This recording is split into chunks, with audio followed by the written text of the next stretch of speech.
Tools of Deception 1. Overtaking. On the great chessboard of the history of salvation, unlike a common game of chess, we already know in advance the outcome and the winner of the game. Even if the enemy knows that he will end up losing, the challenge for him is to involve as many pawns as possible in his loss. If he can't win, his only objective remains to cause as much damage as possible and to ensure that as few people as possible participate in the king's victory. Our goal as followers of Yeshua is to stay alive on the chessboard and help our fellow pawns to remain on the board with us till the end of the game. In the next 3 articles, I would like to describe and expose some of the basic tools and tricks that the enemy uses to deceive us, so that even if he fails to take the deceived souls with him in every case, that he may at least hinder their functioning and effectiveness during the fight. By functioning, I mean when the fulfillment of a believer's ministry is hindered by something, thus unable to fully serve his fellow man, because some foreign teaching, phenomenon, or spirit interferes in his life, in his vision and his heart. There are several tools of deception. We will examine 3 of them, which are important because they are rarely treated, despite being the most dangerous and effective weapons in the hands of the enemy. Overtaking. One of the oldest diversionary phenomena and tools used by the enemy is to anticipate and imitate the plan of Elohim. We may often encounter this phenomenon or strategy in our own discipleship journey, when the enemy offers us blessings, situations, or people that appear to be from Elohim, but which actually sooner or later turn out to be mere counterfeits with no other purpose than to divert our attention and replace the real ones that Elohim has in store for us, like falsified shadows of the real ones to come. The first such overtaking we meet in the Bible is in the history of the descendants of Seth and the descendants of Cain. After Cain killed his brother Abel, the line of Elohim was interrupted for a time until Seth was sent to replace him. In Cain's genealogy, we can observe the names of individuals who are very similar or almost identical to those who appear later in the line of Seth. These people were born well in advance and, moreover, almost in the same order. Cain himself preceded Seth's grandson named Canaan. As Seth was much younger than Cain, his descendants were also born a few years late compared to their false foreshadowings. So among the descendants of Cain, we can find Enoch, Irad, Mehujael, Methushael, and Lamech. In the descendants of Seth, we can find Enosh, Cainan, Mahalael, Yered, Enoch, Methuselah, and Lamech. A separate study could be devoted to the meanings of these different names, given that their roots and the Hebrew letters which compose them are very close, as well as the reason which may well have pushed the enemy to want to expropriate these names and the spiritual function that these characters must have fulfilled. But here, we will limit ourselves for the moment only to drawing attention to this diabolical stratagem. The second overtaking in the Bible is in the case of Isaac and Ishmael. We have also seen instances where, due to disbelief in the promises of Elohim, people take action, come up with ideas, and then implement them, thus seriously interfering with the original plan. In this way, the enemy operates on people's unbelief to push them to anticipate Yahuwah's plan and thus give Satan the right to interfere in the will of Elohim. This is how Ishmael was born before Isaac, who is until this day the source of a multitude of very deep problems for the chosen people. Indeed, Sarah and Abraham, not having had enough faith to believe in the fact that they themselves would have a child at such an advanced age, choose to turn to a surrogate mother in the person of Hagar. Later, we see the same human intervention that preceded and thus cancelled Yahuwah's final act of deliverance, when Jacob and Rebekah, having panicked, reclaimed the blessing of the firstborn by deceiving the old Isaac. Third example, birth of Jacob and the birth of Esau. As I explain in more details in another article, Esau, as the envoy of the enemy, used his physical superiority over Jacob, the envoy of Elohim, already in the womb of their mother when he took Jacob's place at the exit. The reason for the fight between the two children in Rebekah's womb was the following. Esau had to go out first at all costs in order to expropriate the birthright of Jacob. Because Yahuwah has an order, a law, which was already in force then, even in the pre-Mosaic period, according to which the inheritance of the family, both spiritual and material, mainly goes to the firstborn. Satan always acts against Yahuwah by force and power. Esau was predestined to appropriate the inheritance of Elohim in the visible world so that he could rightfully claim before the people what Yahuwah originally intended for Jacob. Because we know from a later prophet that I loved Jacob and I hated Esau, Malachi chapter 1 verses 2-3. Thus we understand better why Jacob grabbed his brother's ankle when they were born in order to signal to the outside world, we will fix that later, my friend.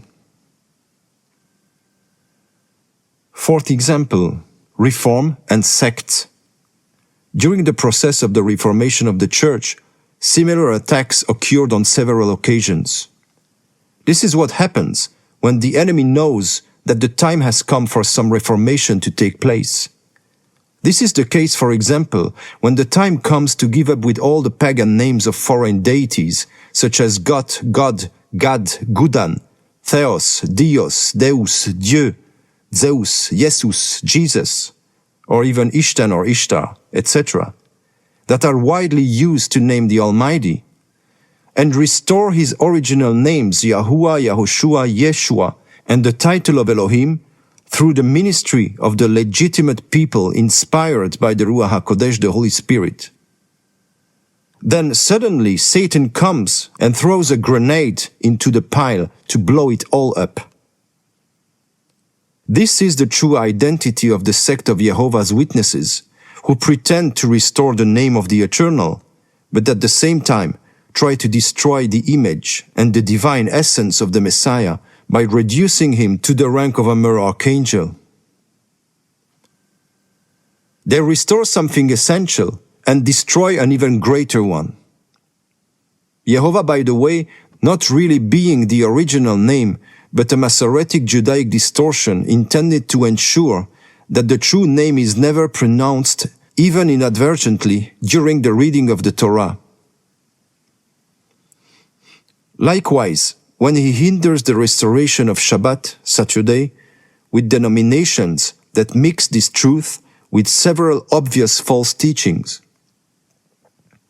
These sects have no other purpose than to discredit the reforms in the eyes of believers of pure faith and intention in order to taint the truth with apparent and unacceptable lies so that most of the people will refuse the whole. Thus the rejection is made all along the line and the process of the reform is obstructed. This is how reforms are taken out of the hands of the legitimate believers appointed by Elohim to carry out the restoration. They are taken away by the enemy and given to false prophets and church founders. These demonic puppets are contaminating the truth with false doctrines, so that a large part of the body of the Messiah would be disgusted with everything, even with what is true, with a view to hindering them on the path to sanctification. It should be mentioned, that we must not allow ourselves to fall into the error of not daring to say certain things out of our mouths by fear of being identified as part of any of these false sects.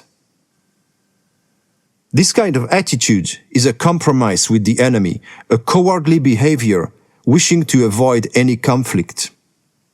If we discover a truth that had been stolen by the enemy and remain silent, we are consciously allowing the devil to hold the truth captive. For Satan, being the father of lies, always bases his lies on truths that he distorts in order to appropriate them by presenting them in a different and modified way. Did Elohim really say you must not eat from any tree in the garden? Remember his first recorded appearance and sentence in the visible world, when he started from a truth, but exaggerated it by resorting the tool of generalization, replacing the word that tree by any tree. The next example is Luther and the other reformers. Maybe this will shock a lot of people, but in my opinion, Luther himself was such a preliminary false pawn on the chessboard, who was perhaps deployed before Calvin, for example, so that the enemy can start the counter-reformation right away through Martin Luther himself. Many know that Luther, in addition to his problem with demonic possessions, recatalyzed several points that he himself had reformed a few years earlier. And if anyone is shocked by the statement that Luther was under demonic influence, I invite him to read his pamphlets written on the Jewish people, which tell a lot about the spiritual state of the man. There you will find all kinds of spirits, but certainly not the Spirit of Christ. And be aware that the recognition of the demonic spirit is not a condemnation, but a diagnosis, an indispensable condition for any possibility of healing. Of course, none of us today is going to heal him afterwards, because he is dead for long. Only Yahuwah knows if he finally got healed, where he is now, what he arranged in time or not. It is not up to us to decide or debate the question. However, since this unhealthy state of mind persisted throughout his career, its corrupting and destructive effects are still noticeable today. Thus it would be highly useful to examine to what extent the otherwise clearly persistent Catholic roots in modern Protestant Christianity still stem from him. Although Luther was the first to oppose the concept of the institutional church, contemporary renewed Pentecostal and charismatic Christianity is still built on the model of the institutional church established by the Roman Catholics. He was furthermore the first in the history of the Reformation to draw attention to the absurdity of infant baptism, but towards the end of his career, he revoked this reform on his own, without any pressure from the Roman Church or the Emperor. And then the final example of overtaking will be the return of the Messiah, preceded by the coming of the Antichrist. The main and ultimate deception of this kind will be when Satan will appear in the form of the Antichrist in order to deceive humanity, including part of Christianity, which awaits the return of the Messiah. He will do signs and wonders throughout the world, bringing down fire from the sky, and by some very convincing theological false teachings, he will also be able to deceive many, even among the chosen ones. Many will believe that the Messiah finally had returned in a human body once again, and not in the spirit, in a glorified body, according to the promise. Yeshua HaMashiach will return the same way he went into heaven. It is also timely to deal with this latest deception and draw the attention of believers, because there are many signs that the false prophet, and especially the Antichrist himself, are not simply and already in the world, but we can also know their identity with great precision. Indeed, they are both in the visible world and are already very active for many, many years. The 7 years covenant is to be reinforced next month, from the end of November to the beginning of December 2023, in Abu Dhabi. But now, let us see, what does all this teach us today? For us, it is worth paying attention to this ancient evil strategy, because our fellow human beings often try to position themselves in this way and appropriate what is ours. We often experience, during our journey of discipleship, that false opportunities are offered to us, wrong doors are being opened in front of us, which may appear to be the right ones. Those who have already faced the problem and managed to recognize the deception and not fall into the trap can testify to the great blessing that followed. However, for this, we must ask for one of the most important fruit that can be given to us by Ruach HaKodesh, the Holy Spirit. And this gift is the discerning of spirits. And not only that of the spirits, but also of their diversionary strategies, so that they can no longer deceive us.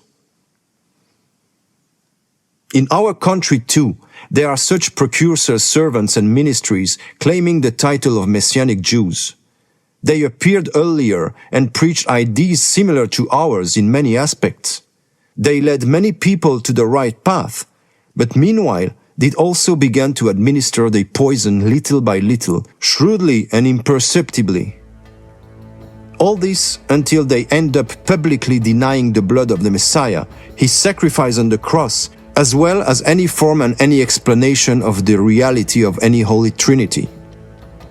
This Holy Trinity, which naturally does not make three persons of a single Elohim, but which means that Elohim, although being one, appears to us in three forms, having very distinct roles as Father, Son, and Ruach HaKodesh.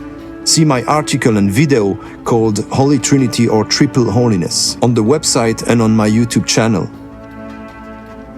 We must be aware that the next steps of reformation and restoration must be sought and taken until the final reform is accomplished by Yehoshua HaMashiach himself when he returns to begin his 1,000 years reign here on earth.